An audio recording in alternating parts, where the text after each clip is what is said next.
From FingerLakes1.com and presented by FL1 Radio, this is Inside the FLX. Today, we're doing our part to continue an open and honest discussion about mental health, substance use disorders, and much more in the public health realm. That's because the CDC reported last year that suicide rates had dramatically increased in the last 2 decades. My guest this hour has plenty of experience with that and that fight. Margaret Morris, Director of Community Services for Seneca County. My conversation with her is an eye-opener, and it's one that I hope you will stick around for. We talked about progress made in recent years locally and regionally, changes to services and methods by which services are delivered, and so much more. Without further ado, my conversation with Margaret Morris. So, Margaret, thanks for coming in today. Obviously, a lot to talk about, the issues, mental health, substance abuse, big, broad, challenging issues. I guess let's start with something pretty easy to sort of get this conversation going. Where do we stand now in this fight? Mental health awareness, substance abuse, versus where we stood 5 years ago. Okay. So I think Seneca County has really made a lot of headway in that area with the development of the Suicide Prevention Coalition, as well as the enhancement to our Substance Abuse Coalition. We've really created, I hope, a lot more awareness about the issues in our community. Since I came on in just 2 years ago, my anniversary was 31st of January. Congratulations. Thank you. I think we've done a lot of really good work. We've, I think, brought this issue to the Board of Supervisors in a way to better help them understand and engage with us in how vital and crucial these concerns are for our community.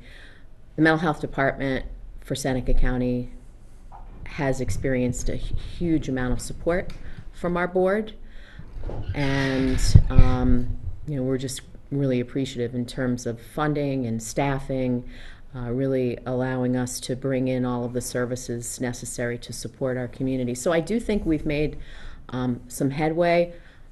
Unfortunately, despite all of our headway, we continue to see spikes in our statistics. More specifically, to humanize this, it's not statistics. We're losing people all the time to suicide and to opioid overdose. So we have a lot of work.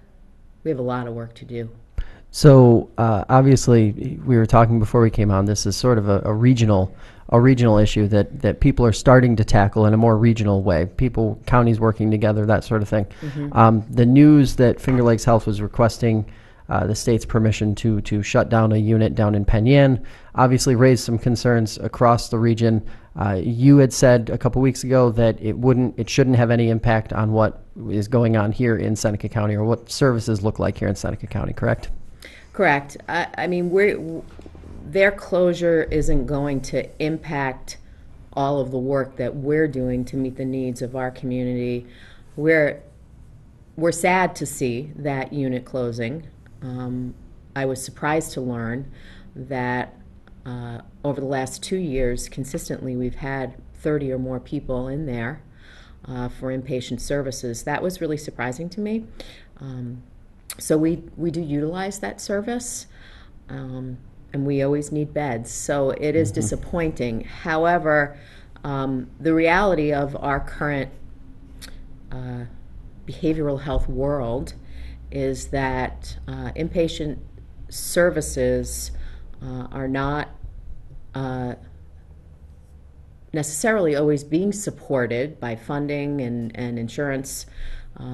We need to be looking at more creative ways of treating people and keeping them in the community. And that's something that, because of how rural we are and we don't have our own hospital in our community, Seneca County Mental Health Department has had to be and Seneca County in general has had to be incredibly creative about how to serve people with limited resources and without inpatient resources. So we really were, or inpatient resources within our county. We have been working diligently to develop lots of services that assist us in helping to keep people in the community and out of hospitals. So we will just continue to do that. So obviously, one of the most common responses when we hear this debate or this discussion start to happen is, well, why aren't there more beds? That's the question. That's the natural question. Unpack that a little bit, and why is it not quite as simple as just more beds would be great, but that's not solely the answer. What I would imagine would be a multi-pronged approach that's really necessary to tackle these issues. Sure. So, I mean, you always, when someone is really being challenged by whether it's a substance use disorder or mental health disorder, families, communities, it's really scary and frightening. And, we sometimes think the answer is, well, if we can just put them in the hospital where they're contained and safe, that's going to fix them. And then, please take them and fix them and then release them when they're safe. And I get that, I really get that. And at times, of course, we don't fix people. That's, I'm right. sort of being glib, but I can understand that desire to just want your loved one or your patient safe. But the reality is that there's very specific criteria that you have to meet for people to be hospitalized. And that can be frustrating. However, it's the reality. You always want to and strive to treat people at the least restrictive level of care. And when you're hospitalizing someone against their will, I mean, it's a civil rights issue, you right. know, and people don't always kind of think of it in that terms. You are, you're challenging someone's right to be in the community. That's a serious thing. So when people get sent to hospitals and then released, and people are often surprised. It's not so easy to have people admitted into the hospital, and rightly so in many cases. So again, what we do is we really need to be creative and about how we wrap services around people in the community so that they can stay in their homes and get treatment in outpatient settings. There's lots of home and community-based service opportunities for people as well, in-home services, care management, case management, things that help to keep people safe and living quality lives in the community. So we do try to keep people out of the hospital, whenever we can. Sometimes it's absolutely necessary, and then it can be sometimes challenging to find beds, particularly for children. That is probably the most challenging, is trying to find beds for children, and the state continues to close children's beds all over the state. So you talking about that basically tripped off a few different memories that I've had in the conversations that I've had with folks, particularly older folks, in the last 6 or so months. They flash back. The flashpoint seems to be locally when Willard closed. Yeah. And obviously we're talking decades ago now. But folks still seem to flash back to that point, and they say that's where it began, when places like Willard were closed. And it seems like what you're saying is the opposite, is that we can do it better now. We need to find the least invasive way to bring services to people if we're really going to tackle this problem, because not everybody can be thrown in a bed in a hospital and locked up. That's right. Right? Yeah, that's exactly right. We have to be more creative about how to meet people's needs in the community. It is the right thing to do everything possible to try to treat people in the least restrictive level of care.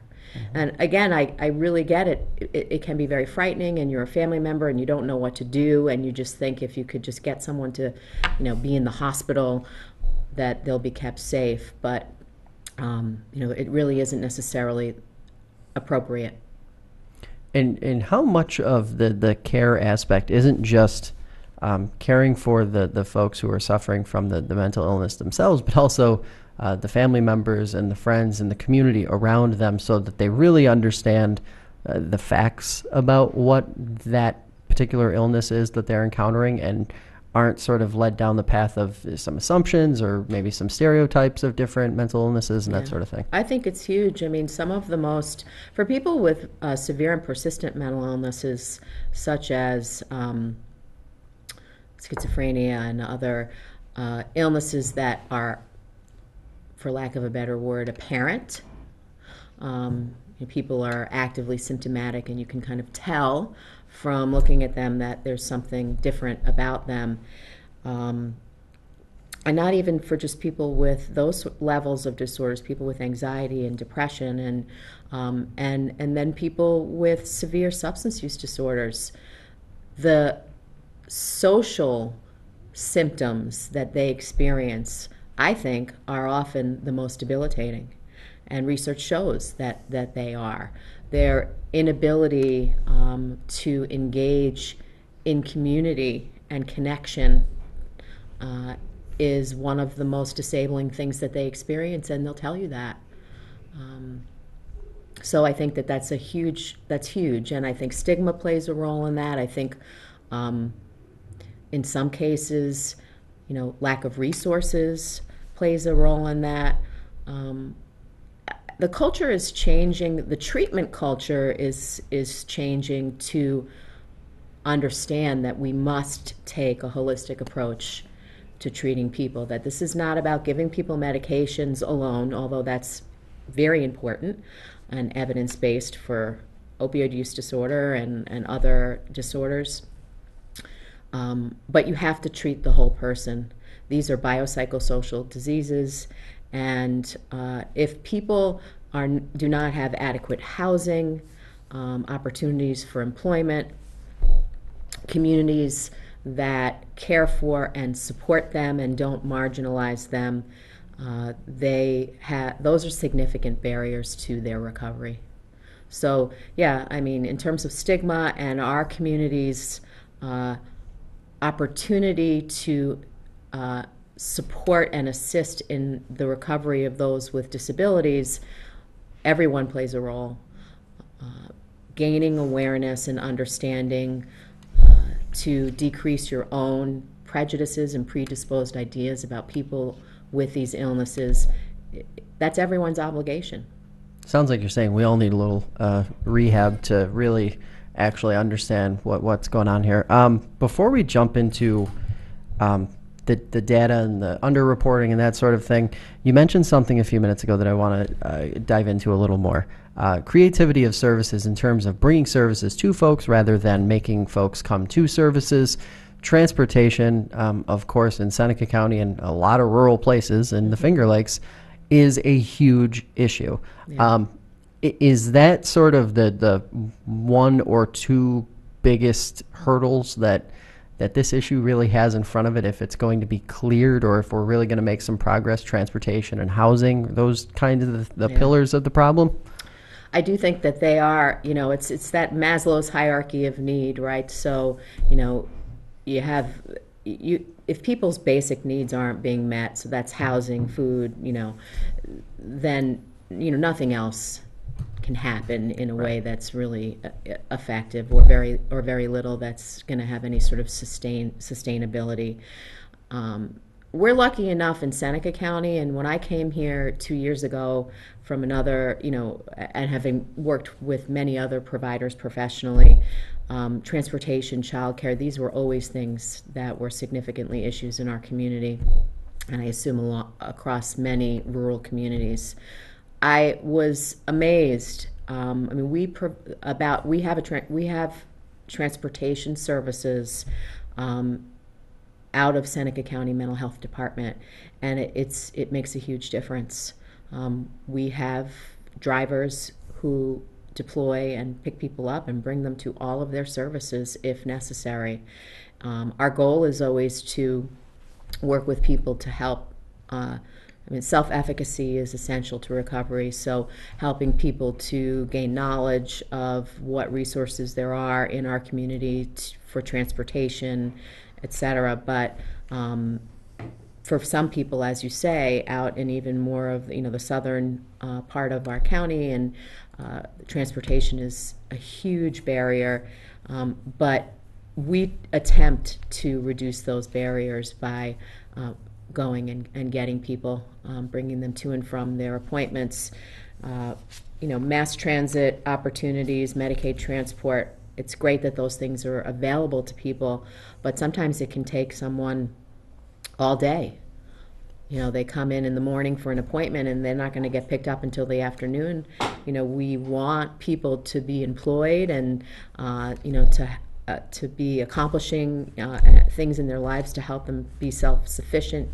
How many employers are going to be okay with, you got 3 groups a week, let's say, or you have, a number of services a week that are required, that level of intensity to truly, have the wraparound to stay out of the hospital. Mm-hmm. But you need to be here in this side of the county all day long in order to access that transportation. So, I gave you a long answer, but the short of it is it's absolutely a barrier. However, the mental health department, I think it currently does provide the service to decrease that barrier significantly because we are offering transport. And to that end, what you guys are doing up there in Waterloo and throughout Seneca County is really incredible in terms of what's changed, because you guys have seen a lot of changes in terms of the services you guys are offering and how you're offering them, especially on the delivery side. What's changed in the last couple of years, and how much of a game changer is that for you guys as you move forward? Yeah.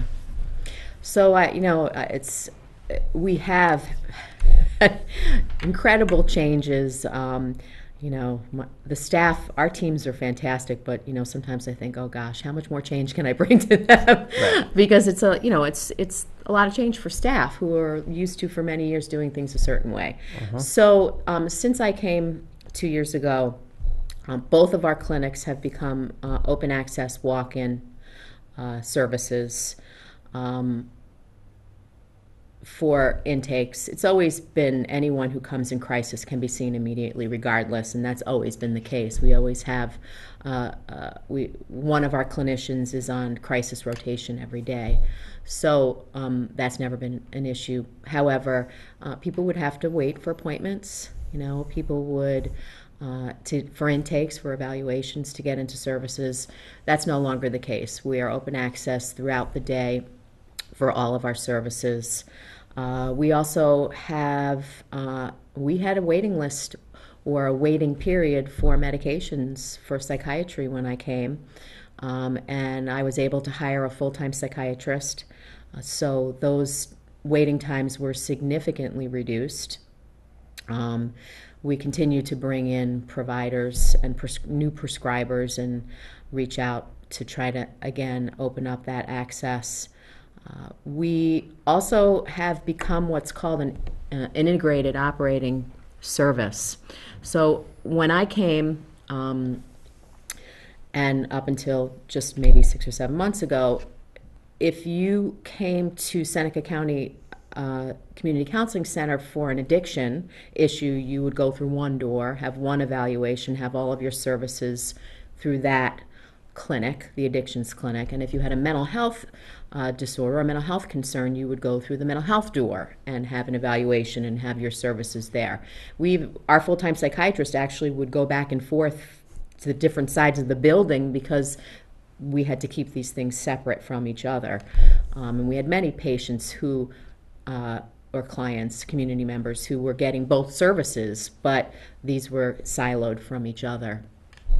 Which creates all sorts of coordination of care issues. So now we applied to the state to become an integrated operating service. We're working towards ramping that up so it's fully realized with a new electronic health record that we hope to be live with May 1st, which will allow us to have the functionality of one record. And so essentially there's one door to service now. You come in, you can have an evaluation, or this is the goal. I should clarify, we're still, because of some of the barriers with our building and with our record, still have some functionality with that we're not quite fully integrated. But the goal is within this year to be fully integrated, which would mean truly one door to service. You come in, you have an evaluation. Depending on your needs, you then essentially get to choose from a menu of services to address your needs, whether they be substance use disorder, mental health, or a combination of both. And we know that 68% of the patients who come through our door in our addictions section alone have a co-occurring disorder. So most of our patients have co-occurring, more than half of our patients have a co-occurring disorder, so would really benefit from just being able to gain access to all of their services through one door. It'll save them money because they won't have to have separate evaluations. Might that also just encourage more folks to actually, if they think or they're on the fence or they might just want a little more information to learn about what is going on, might just encourage more engagement, right? I think it absolutely will. That's certainly our hope, that one-stop shopping, if you're just in through one door and you have this opportunity of this menu of services, that hopefully we can engage more people to accept services that are needed. Because the reality is, if you're not addressing both of those disorders concurrently, it's that reduces the effectiveness of treatment. So the couple quick statistical questions here before we jump into some other topics. How many folks, like, roughly do you guys see, the clinic see throughout the course of 1 year? So, gosh, I'm trying to think. I actually did these statistics recently. We have, between our two clinics, probably 1,200 people active in service. In our mental health clinic alone in 2018, we provided close to 13,000 mental health outpatient services and close to 8,000 addiction services. So, yeah. And the reason why I wanted to ask that question is because of this question. How many folks are working with those people every single day? How many employees are actually working within the clinic? So we have about 50 employees. And that's not including our drop-in center staff, and so just clinic staff, and that's everything from clinicians to case managers to support staff, because everybody plays a role in it. So one as important as the other: doctors, managers. And that's not a lot of people. You're talking about essentially a few dozen people touching that many lives in the course of a year. I mean, that seems like an intense testament to what you guys are doing over there. Yeah, thank you. We're pretty proud. One of the things that's newer that, we really are trying to, as part of this integrated clinic model, it really is about moving the culture of the work that we do towards really holistic care and looking at our patients holistically, understanding that this is not just about mental health or substance use disorder symptoms. This is about looking at the whole person, their physical health, their mental health, their substance use disorder, their housing, their vocational issues, their social issues, their family issues, just everything that is necessary to really support people in long-term sustained recovery from whatever their illness is.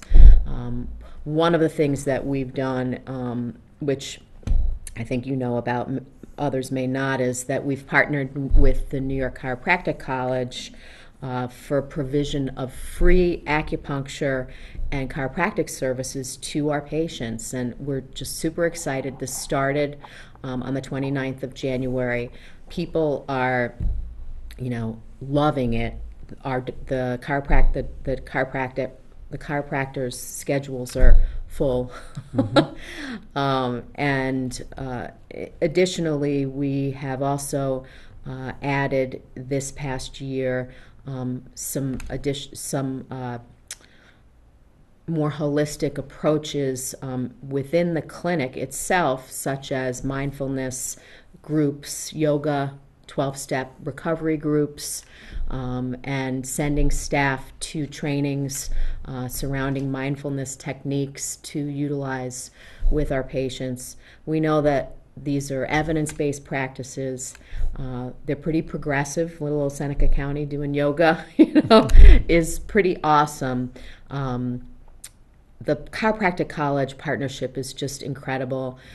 We've been working with the state, the Office of Alcoholism and Substance Abuse Services, for quite some time now. We're still waiting for our approval. We suspect we're going to get it, but we've been, I'm strongly confident that we will receive approval from the state. But we've been going back and forth with our policies with their medical department. But we will hope to, in the next few months, begin our ancillary withdrawal services. And what this is essentially is giving people the opportunity, even prior to engaging in full-blown substance use disorder or mental health treatment, an opportunity to sort of fast-track to medication-assisted treatments to manage withdrawal from opioids or alcohol, and in sort of an intensive way without having to go into an inpatient detox setting. So we're super excited about that. Our goal is to, and this certainly may take us some time to realize, but our goal is to have treatment 7 days a week available to our patients. We have moved to 6 days a week treatment, which is again something newer that has happened over the last 2 years. We do offer services now on Saturdays, including nursing services. So it's our goal to have medication services also available to our patients 7 days a week. So we'll see what the year brings, but that's our vision. So let's get a little bit into the numbers here. What do the numbers say or show? What is the story that they're telling about the not just the mental health aspect of it, but also the substance use disorder aspect of it too? Because of course, as you've pointed out, there's plenty of overlap there too. So I can just run through some statistics. Let's just run through the numbers and we'll talk about them. Yeah, and we can kind of talk about them. I think I want to sort of throw out a disclaimer that this is not unique to Seneca County particularly. Right. However, I think for rural counties in general, statistical accurate collection of statistics is a challenge. So I can say with certainty that these numbers are not the accurate number in terms of what we're seeing in our community. We hear from our patients about people dying of overdose or overdosing and going to the hospital. We hear about it regularly. We hear about it from other providers. However, somehow those numbers don't get reflected in Department of Health quarterly statistics, and that's a problem for us, but we are working on a solution I can talk to you about later. But what we're seeing right now is we did have in 2018 8 reported overdose deaths. Again, we know it's more. And we had 5 reported suicide deaths. One was not a Seneca County resident, but died in our county. Right. So these are really staggering statistics for a county of our size.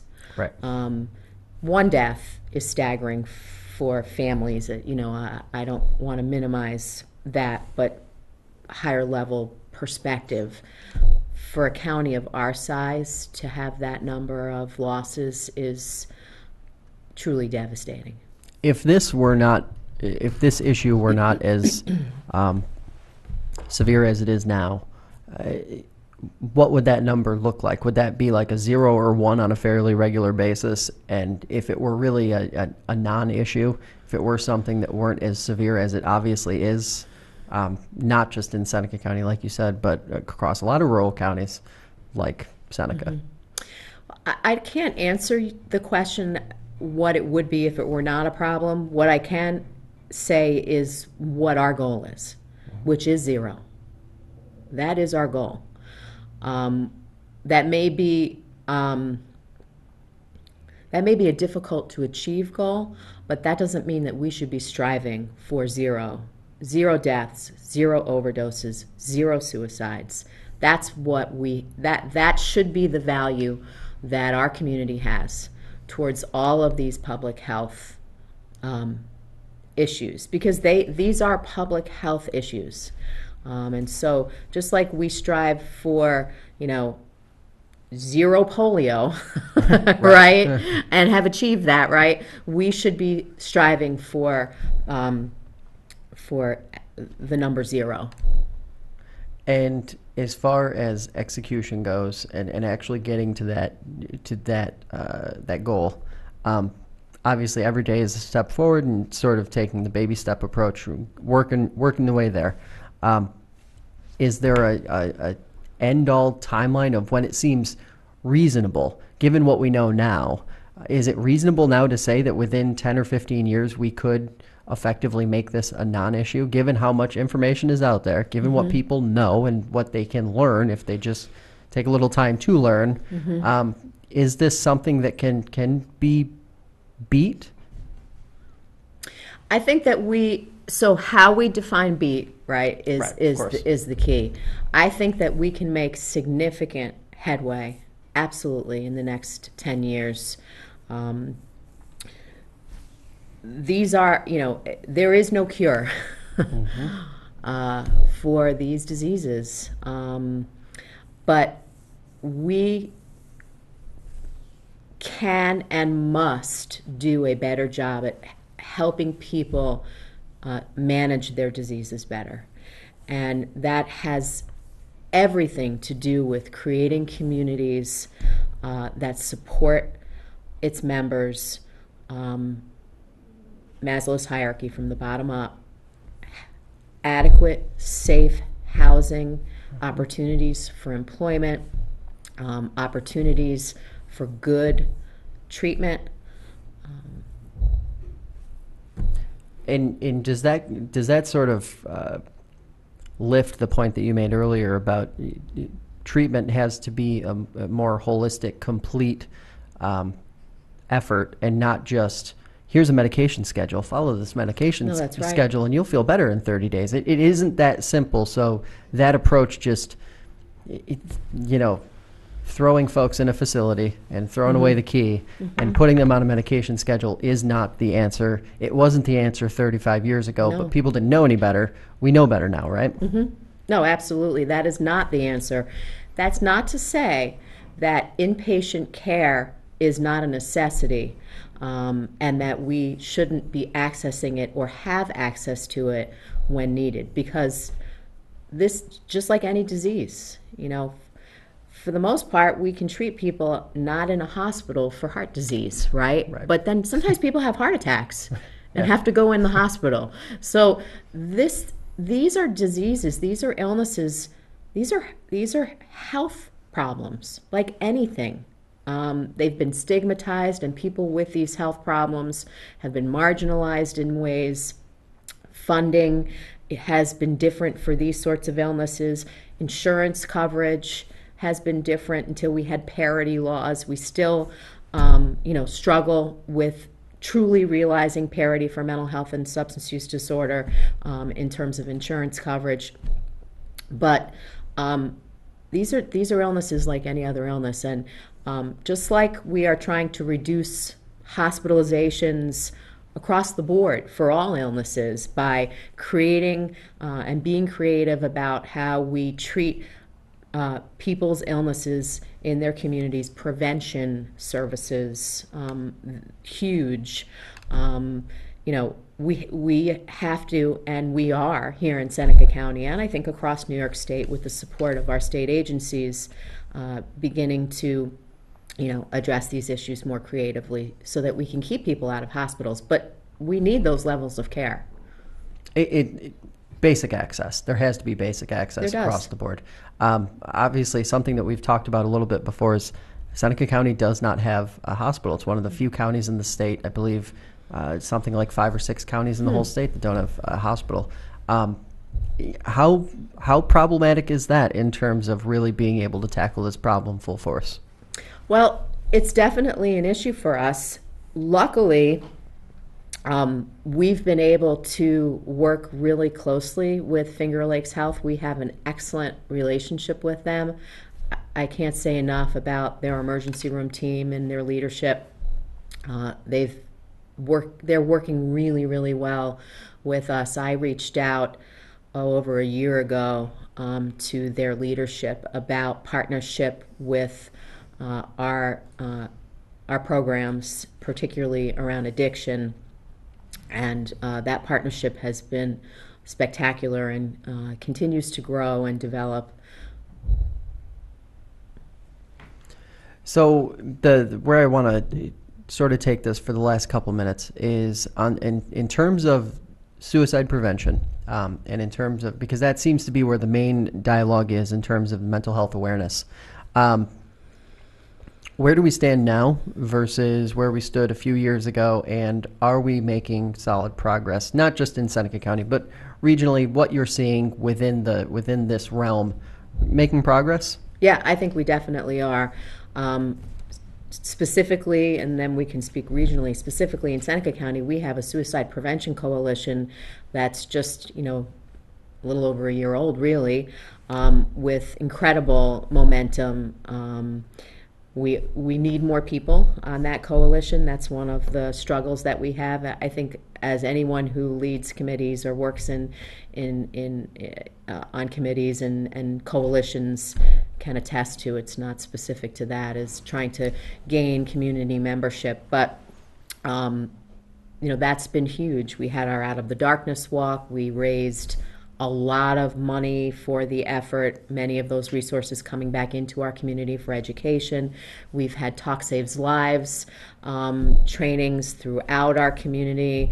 We've brought mental health first aid trainings into our community free of charge.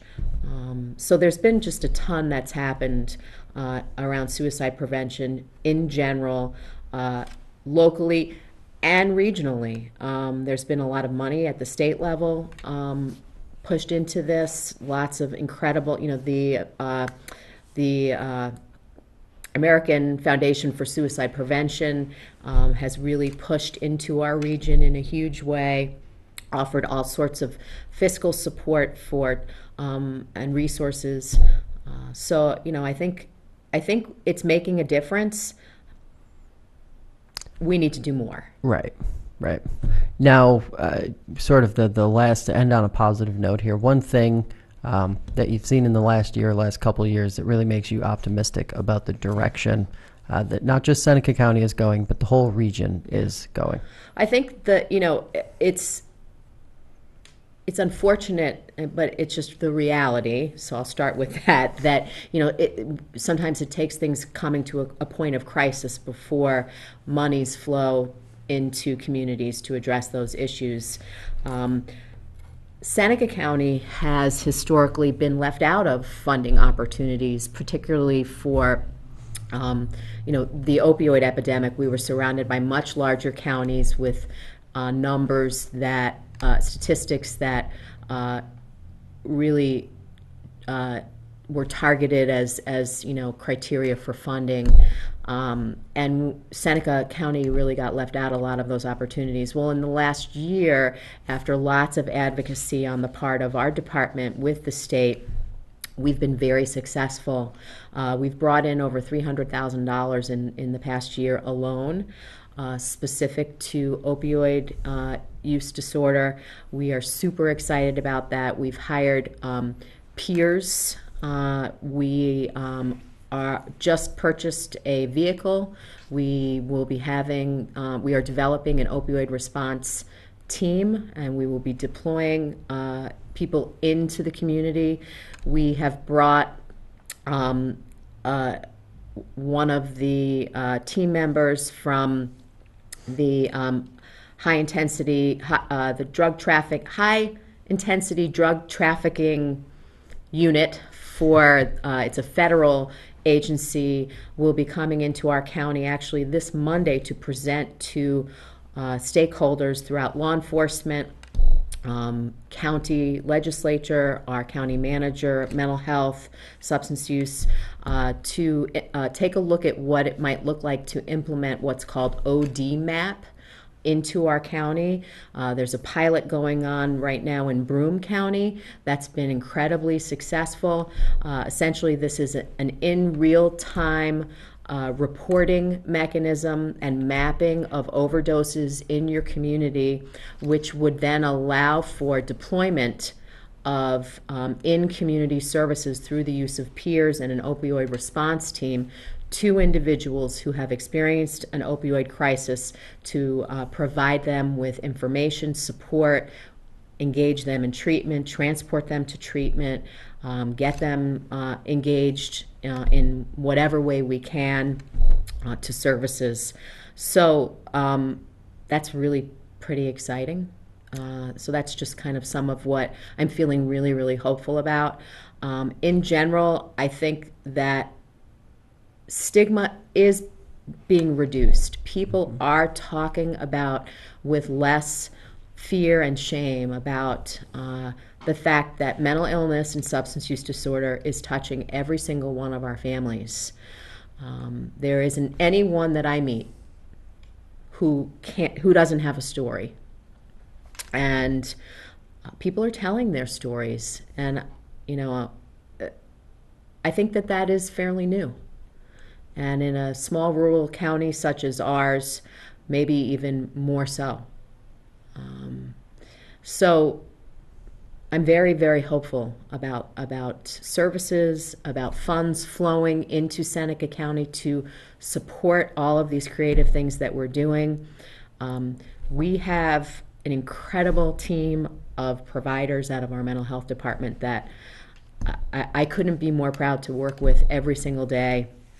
And we have an incredible team of people in our community, providers, professionals, who are incredibly progressive in their approach to community service. It's an amazing thing, inspiring, really. And when I came here just 2 years ago, I had no idea. I mean, I'm a parent here. I have kids in school here. I'm a resident, obviously, of Seneca County, but I worked in Ontario County, so really I didn't have a lot of focus or understanding of this community. And what I've learned in the last 2 years, I think, would be very surprising to a lot of people about how much progressive energy there is towards service to our community. So I'm super excited about that. I see that momentum just continuing. It's amazing how quickly things can change in just a couple of years. Thanks for coming in, and thanks for the time as always. Thanks, Josh. Hey, thanks for listening. That's all the time we have for today.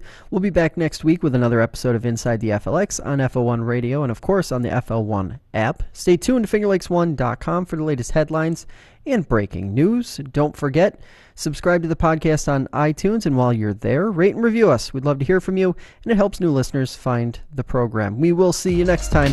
Take care.